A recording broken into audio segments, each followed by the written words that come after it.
你多久没认真说过我不愿意了？拒绝是灵魂的免疫系统，却被这个世界误认为冷漠无情。从小，我们被教导要听话、有礼貌、懂事，替别人着想。我们把自己压缩进一个让所有人都高兴的形状里，成为温顺、合作、不会带来麻烦的人。但你是否曾在一次次妥协后，感觉内在的某个部分被一点一滴地抽离了？就像你明知自己正在流血，却还要站在灯光下微笑。那不是成熟，是灵魂的隐痛；那不是顺柔，是你与真实的自己失联。我们压抑自己，往往只是因为害怕，害怕关系瓦解，害怕被责怪，害怕自己被抛下。我们以为只有隐藏真心，才能维系所谓的和谐。但你渴望说不，不是因为你变得冷淡，而是你终于愿意为自己撑伞了。当你停止讨好，选择诚实，能够安然地说出我不愿意，灵魂便不再紧绷了，也不用再逃避了。做一个不讨好、不委屈、不虚假的人，不代表你失去了温柔与善良，是你终于明白，善良不能建立在牺牲自己的基础上。当你愿意把这份温柔献给自己，你才真正拥有力量去爱他人。这才是灵魂真正渴望的自由。灵魂从未渴望你活成一个完美的榜样，它只渴望你真实地活出完整的自己。这里是动量方舟，一处灵魂探索与内在成长的场域。你的点赞、留言、订阅与超级感谢，不只是支持创作，更是让这份能量触及更多渴望转化的灵魂。让我们一起把丰盛的种子播送到更远更深的地方。戴比·福特是美国心理学家与畅销书作家，以揭示人类潜意识中的阴影而闻名。他的代表作《追光者的黑暗面》被誉为灵性自我整合的重要经典。福特在著作中提到，我们无法只拥抱光明而活得完整，真正的转化来自对自己阴影的觉知与拥抱。我们每个人都拥有被压抑的面向，那些被社会定义为负面、不值得、羞耻的情绪与性格。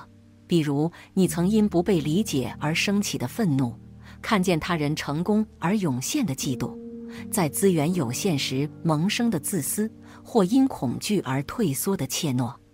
这些其实并非错误，而是尚未被看见的能量。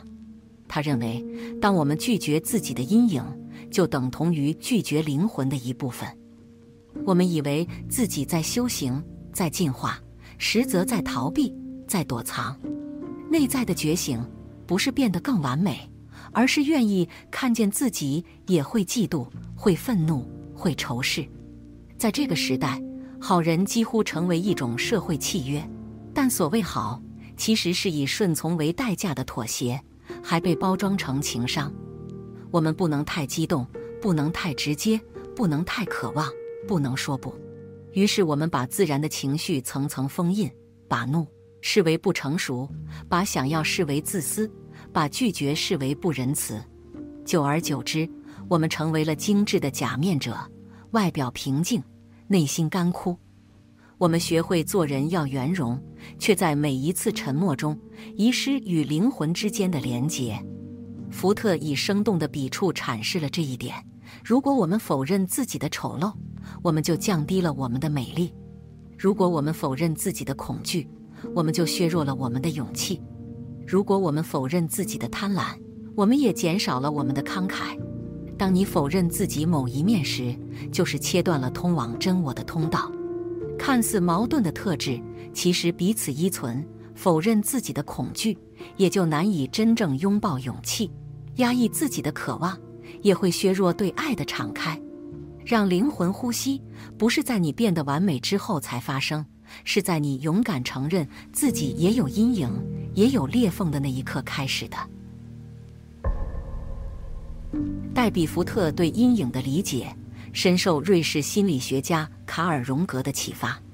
这位被誉为分析心理学之父的思想家认为，所谓阴影，不只是我们内在的黑暗，而是那些被我们压抑、否认甚至遗弃的真实自我。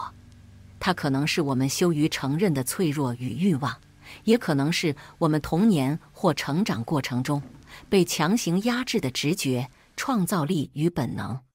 荣格曾说，阴影是我们无法在自己身上看到的一切。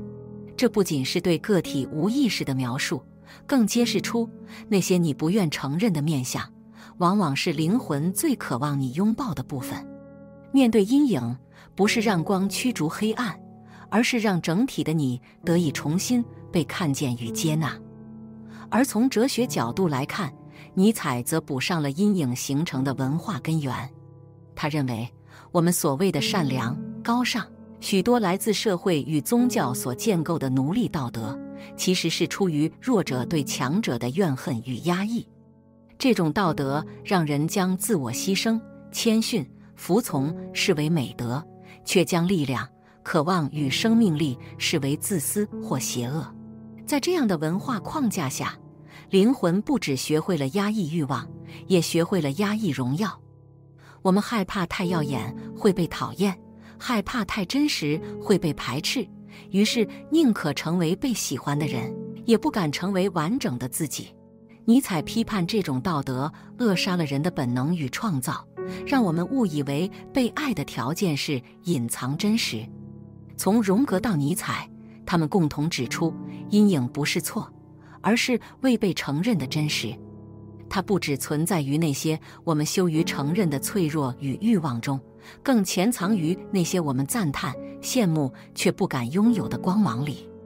当你不敢拥抱自己的闪耀，那份被拒绝的力量，最终就会化作阴影，映射在他人身上。戴比·福特在其著作中提出了一个颠覆性的概念：收回正面投射。意思是，我们的内在阴影不只是创伤与缺陷，它同样也包含那些我们尚未敢承担的光芒。他指出，当我们欣赏他人的伟大、才华或勇气时，其实反映的是我们内在也具备却不敢承认的部分。那些我们拥有却不敢活出的特质，被我们不自觉地投射到他人身上。这样的投射，实际上是我们对自己潜藏的觉察。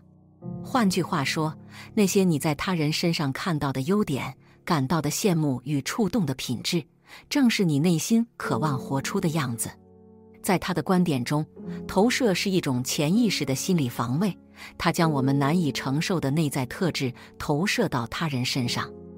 无论是恐惧、羞愧，还是闪耀、尊贵，许多人习惯将领导力、洞察力、创造力归于他人，对那些看似更有智慧或光芒四射的人充满仰望与依赖，却未曾看见这些品质也早已埋藏于自己的灵魂之中。因此，福特鼓励我们开始一场内在的召回练习，去看见那些让你敬畏的，不只是别人的光，而是你灵魂映照出来的镜像。当我们不再将自己的潜力外包给他人，而是勇敢说，那也是我可能成为的，我们才真正开始了阴影整合的旅程。他指出，否认自己的伟大是一种更隐晦的灵魂压抑。当我们说，我还不够资格，我没那么厉害，低调一点比较好，这些语言听起来谦虚，实际上却在不断削弱我们的灵魂信念。这种自我投射不仅压抑了我们的力量，也让我们误以为伟大只是属于少数人的特权。灵魂从不渴望你压抑自我，迎合标准，而是渴望你承担那份早已存在于你之内的伟大。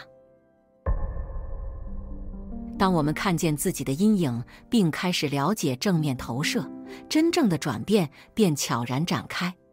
灵魂不再期待我们以讨人喜欢的模样苟活，而是开始引导我们走向那条属于真正自我的道路。你有羡慕过身边那些敢于拒绝、说出我不愿意的人吗？那个不用讨好也能安然自处的人，那个面对不公时敢于据理力争、不退缩的人。那些羡慕从不是偶然，而是你灵魂遗落的部分在发出回音。我们投射的不只是阴影，还有光，那些我们尚未准备好去承接的潜能。而真正让灵魂受困的，是你对自己内在光芒的否认。你以为只有否定自己，变得谦卑、柔顺、牺牲，才能换来爱与认可，但那是老旧的角色剧本，是一种做好人的深层捆绑。福特进一步指出，我们不但会压抑阴影，甚至会压抑光，因为活出那份光意味着必须脱离众人期望，背离好人的形象，选择真实地活出自己灵魂的呼唤，哪怕那份真实并不讨喜，也可能让人误解与不安。因此，收回正面投射，不只是关于认识你也能闪耀，不只是关于看见自己潜藏的伟大，那是你是否愿意承接那份尚未被你拥抱的能量，让它慢慢融入你的日常，成为你自然的选择与行动。这不只是一次心理上的领悟，也是一场生活的重整。从你如何说话、选择、回应、行动开始，让那份被你投射出去的光重新回到你的身体里。这是一场从角色中抽身的开始，一场将羡慕化为召唤，将仰望化为实践的转化。灵魂不想你当好人，它要你成为真实的人，那个愿意拥抱矛盾，看见自己光亮与阴影交织的人，那个在混沌中依然选择回应内在召唤的人。这才是你真正走回灵魂核心的模样。当我们长期扮演好人，压抑怒气、悲伤、拒绝、渴望等情绪，这些能量不会消失，而是转化成身体的病痛、情绪的崩溃、关系的破裂。那是一种缓慢腐蚀自我的自欺，是披着善良外衣的灵魂流放。我们以为当个好人是一种美德，是社会认同的保险，但真正的代价是失去了与自己深层连结的能力。因为你若不能允许自己有怒气，就无法设立界限；若不能承认自己的渴望，就无法清楚知道人生方向。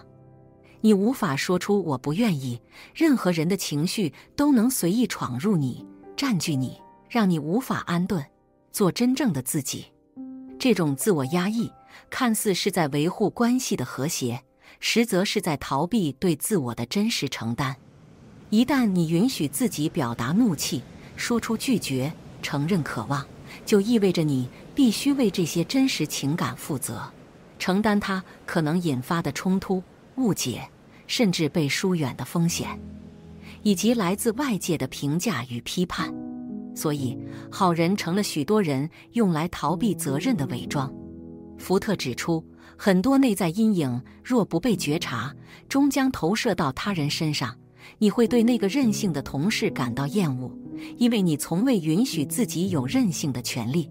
你会看不惯那个总是高调发言的朋友，是因为你压抑了自己渴望被看见的需求。这些情绪表面上指向他人，实际上反映的却是你无法拥抱的那一面自己。每一份抗拒都是对自己灵魂某个片段的遗忘，每一个批判其实都是内在深处渴望获得认可的求救讯号。停止演一个好人，你会从疲惫中解脱。那是一条陌生而真实的旅程，你会开始辨认哪些行为来自爱，哪些行为其实是恐惧伪装的慷慨。你会从别人怎么想我的心墙中释放，回到我愿意怎么活的自由里。当你勇敢说出我不愿意，灵魂就会给你力量；当你选择真实，宇宙就会给你自由。当你开始这样做，你就会从被喜欢的迷雾中醒来，进入被尊重的清晨里。那才是灵魂回家的路。你会发现，原本紧抓不放的关系正在松动，许多你以为稳固的连结，其实是以你的压抑换来的。这不是失去，而是厘清。留下来的是爱你真实样貌的人，而不是那个讨人喜欢的版本。你不是来这世上扮演体贴的伴侣、本分的员工、孝顺的孩子这些角色的，而是来体验你真正的灵魂模样的。你也有欲望，有脆弱，有光芒，有黑暗。当我们停止扮演社会期待的角色，开始选择自己要成为谁时，我们才真正长出灵魂的力量。你可以坚定，也可以温柔，可以清醒，也可以失落，可以说不，也可以说我想要。灵魂不是要你完美，是要你诚实。自由是不用再演角色，让生命成为最自然的展现。做好人从来不是灵魂的目标，灵魂要的不是你让每个人都满意，而是你学会与自己同在。不必再压下悲伤，不必再否认嫉妒，也不用讨好和假装坚强了。这世界不需要你演得更好，只需要你回来，成为那个完整的自己。你只需要诚实地回到你内心，问问自己，你真正想要的是什么，然后勇敢地为它站出来。